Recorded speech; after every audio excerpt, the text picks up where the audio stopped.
Noma is going out sad, y'all, and I can't stop focusing on it. Monet, you put that together quick with the help of Pinky and Tariq, of course. And y'all, Carter got me just a little bit scared because he not playing with none of them. What's good, y'all? She gets this Erica Vane coming to you right here on Erica Vane TV 2 for my episode 3 from season 4 of Powerbook 2 Ghosts First Thoughts.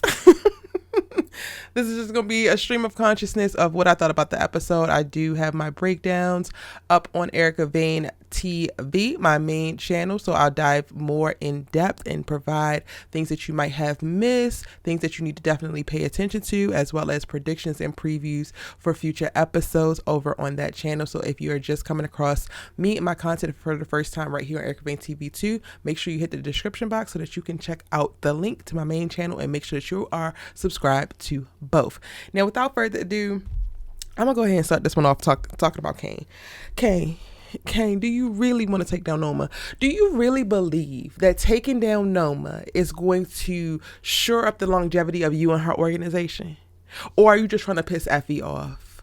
Do you think that you are incapable of going out similar to what Obi did? And Obi didn't even get a chance to smash. Like, imagine you starting to smash Noma. You might put it on her because it looked like you know what you're doing. Like, I ain't even gonna hold you, Kane. You fine. And you look like you know what you're doing. But the moment that you start to displease her, the moment that you find out that she finds out that you're still trying to fuck Effie, because guess what? We gonna watch him Effie again, y'all. That's not going to be over. They're doing a little back and forth. They're trying to play like they don't like each other. They're trying to play hard to get with one another, but clearly their hearts are involved. And Effie, girl, you need to figure out what you're doing quickly, because it only takes one more time for you to smash Kane and then Noma to find out, because Noma likes to exert her power. She likes to keep and collect things as if they're property. So good job, Kane. Now that you just stuck your thing in her thing, you now belong to her for real, for real. Way to get her heart involved. Way to get her, like, Kane, I swear, you ain't never beat the allegations that you don't be thinking. And I was over on Brillo's channel. Shout out to Brillo, the big review.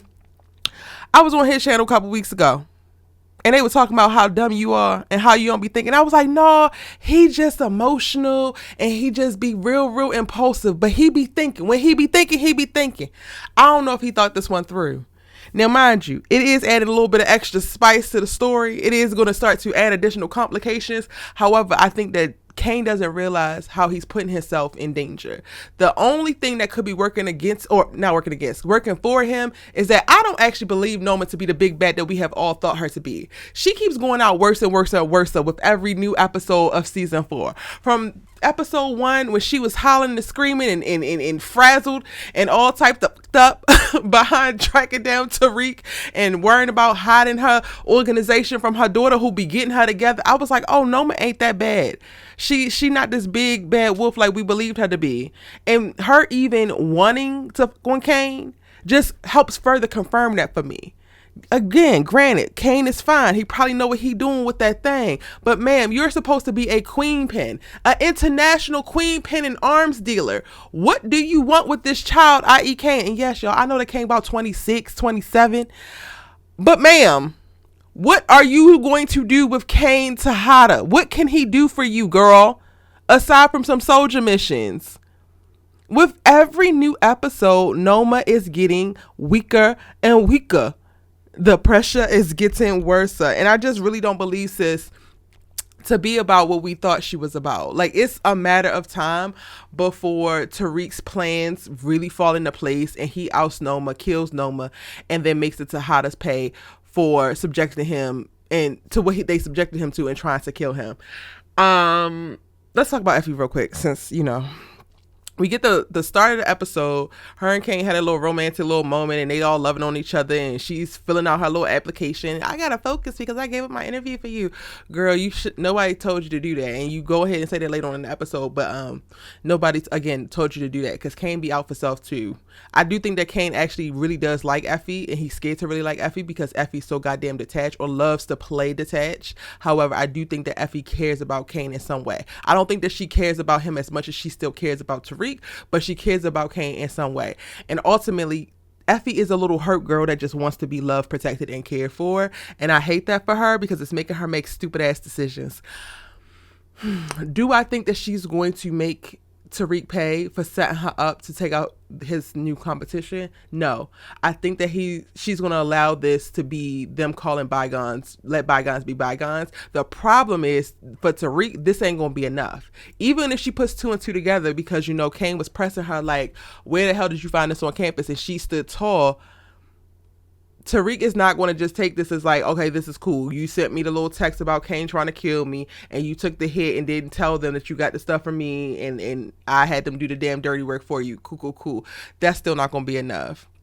And it's interesting to me where that's going to put them, because ultimately I still feel like Effie does want something from Tariq, specifically potentially to be with him. And we already know the ticking time bomb that is Diana's pregnancy, which is probably going to come out in the next episode when everybody's trying to kill Diana and Drew, and she needs to pull that damn Uno reverse card out her hat so that Tariq don't put 2 between her eyes. How is that going to impact Effie, and how Effie wants to move forward and maybe make bygones be bygones and find her way back to Tariq? Interesting. Y'all let me know y'all thoughts about that, if you even think that she does want to do that. Now, in this episode, Monet is hard pressed to get her ass back to work, and it's like, girl, do you not know what sick leave is or what? And I get it, Monet, you want to make sure that you're not ousted, and you have a problem with sitting on your damn hands, but also, ma'am, you were almost unalived. Yeah, you went to the other side, you got taunted by your previous exes, and now you are also on the hunt for the person who actually tried to put all them damn bullets up in your ass. And then you also talk about you want to get back to work, and you so mad at Noma. Ma'am, I'm gonna need you to relax.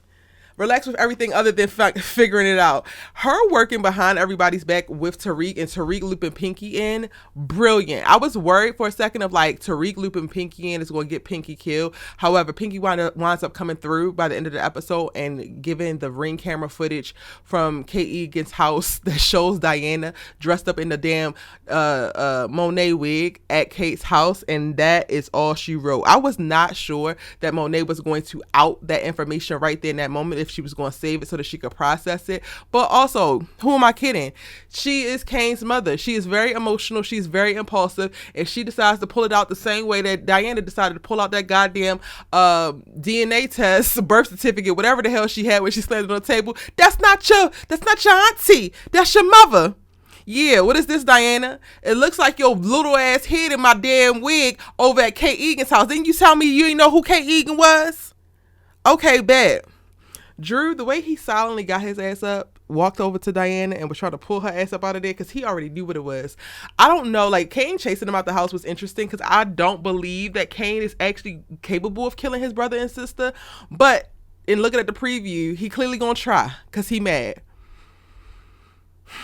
Can we blame him? I don't know. Y'all let me know about that in the comment section down below. I am glad that they got to this particular point so quickly in reference to it being episode 3, because I didn't want them to actually drag this out.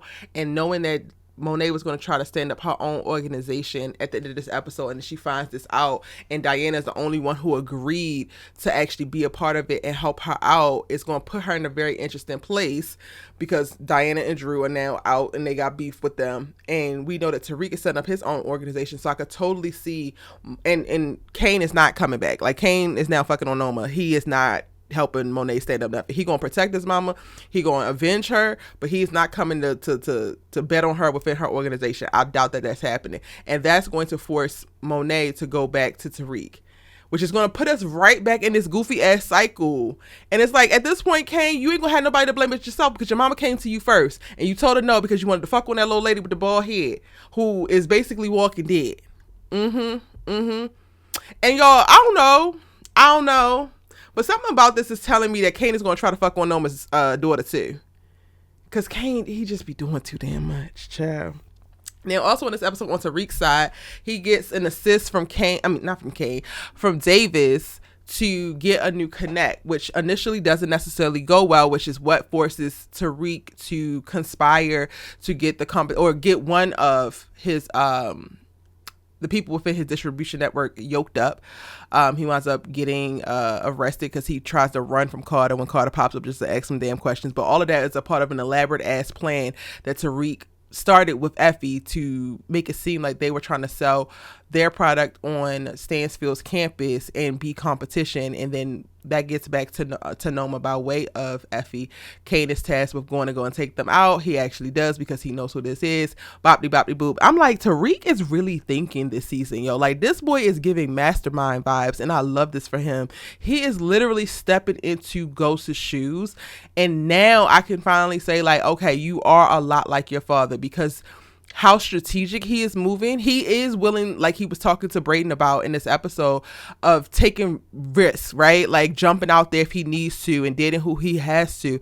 But also with Brayden putting up little, stop signs and caution signs, and he worried and he definitely giving scary, it's forcing Tariq to also think a little bit more and slow down a little bit. He's coming up with brilliant ass plans, because it went like, it couldn't have gone any better.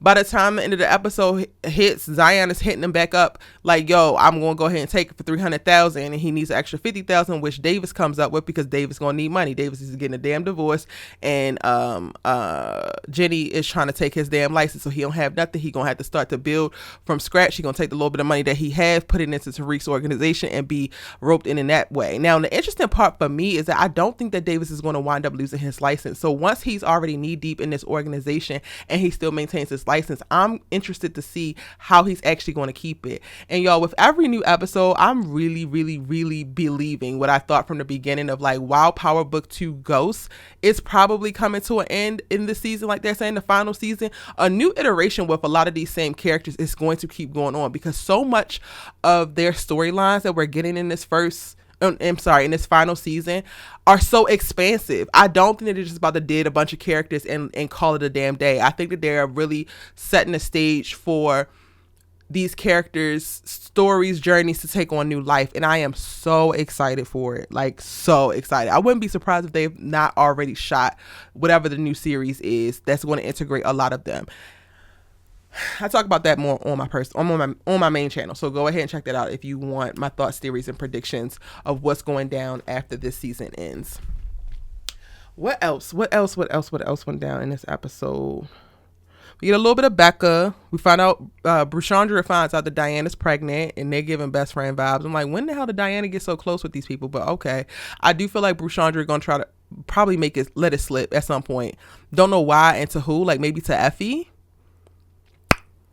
Yeah, maybe to Effie, because Diana is again going to be forced to tell Tariq before Tariq shoots her in the fucking face, and I can't wait to see that moment. I am still trying to figure out if I think that the new distribution network that they're going to use for their new product by way of, Brushandria and the new girl who does coke.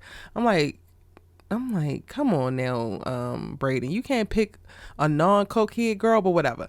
They're basically going to use the band, the group, as a cover, throw kickbacks, throw parties, and then sell out of a merch table, and that's going to be their new way to go under the radar but still move weight. And I'm like, will it work? Like, y'all gonna have to be throwing big ass raves or some shit to move the amount of product that y'all actually have to, cop, because Zion only deals in bulk.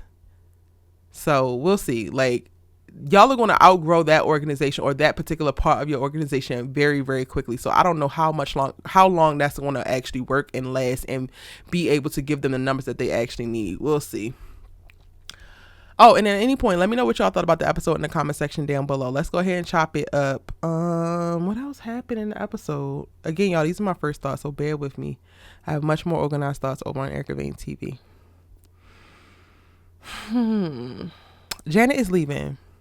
And I hate that, because I love Golden. I think that she's providing a grounding force for Monet and then sparking a lot of these nostalgic moments and the throwbacks. I am thoroughly enjoying the flashbacks to Monet as a child when she first had the kids, and like training them to measure our product and fill baggies. And like, you really get to see, we're getting to see how she stood up this organization. And while what the hell is old boy name? Lorenzo. While Lorenzo got them into the business, he was literally a small potato, small fries, wasn't doing anything, and they needed to make something shake. Specifically, Monet needed to make something shake because they were still struggling, still starving, while also being a part of the damn drug game. And she took that shit by the horns and like ran it. And in this episode, we don't get the throwback to actually seeing Lorenzo. I don't know if he's already in prison. I might have missed that part. I'm going back to rewatch the episode to do my full thorough breakdown, but we do get to see Diana and Drew helping her fill baggies. And this is a callback to Diana's tell when she's lying, because she had to learn to lie to anybody who would ask what's going on in their home. Diana has a tick with her hand. And this is when Monet is actually questioning Diana about Kate Egan and thoughts around that. And she gets to see her doing the same thing that she was doing as a child, which gives Monet tons of information. And I thought that was brilliant. It's so dope. I really enjoy this kind of like additional setup storyline that we're getting in reference to peeking into the past and how Monet came to be. It is humanizing her a lot, and I think that Janet is also playing a part in that. And I wish that we got to see her character a little bit more. And in this episode, they are doing a whole goodbye dinner because she's about to go back to her own life, even though maybe she won't after the news drop and Monet tried to kill Diana at the table yet again. We'll see. Yeah, this episode was a lot of setup, not as explosive. Carter really has me concerned. He is way too cool, way too calm. I'm used to these cops, specifically, like I'm used to the cops and the lawyers just being a little bit antsy and a little bit too overeager. Like Kamal came in and he like, I ain't going nowhere, even though they're worried about him and his ties to his brother, which Kamal having to put his brother away is going to be a very interesting storyline if we have to actually see it, because he does seem like he does the right thing and he's not going to compromise himself for Rashad. But Carter is just so cool. He's comfortable with lying. He put that damn folder in front of Obi like, oh yeah, I got photos of you and Tariq, so you still trying to say you don't know him? And ain't no damn pictures in that folder. But he was really selling it. I'm getting concerned because this man is not new to this. He is true to this. Oh yeah, and then Noma killed Obi in this episode, which I'm kind of sad about because I felt like Obi could have did more before he died. But I guess it ran its course, and they needed to usher Kane up to right by her side, I guess. Yeah, but Carter's scaring me, y'all. I'm getting worried because it really feels like Carter's about this life. It really feels like this is nothing like any of them have faced before, specifically the St. Patrick's and Tariq. I don't know if he's ready for Dawn Carter. All right, those are my first thoughts. Let me know yours in the comment section down below. It's your good sis, you Let Us Talk TV with. Be sure to hit the subscribe button here and on my main channel, and I'm gonna see you in the next one.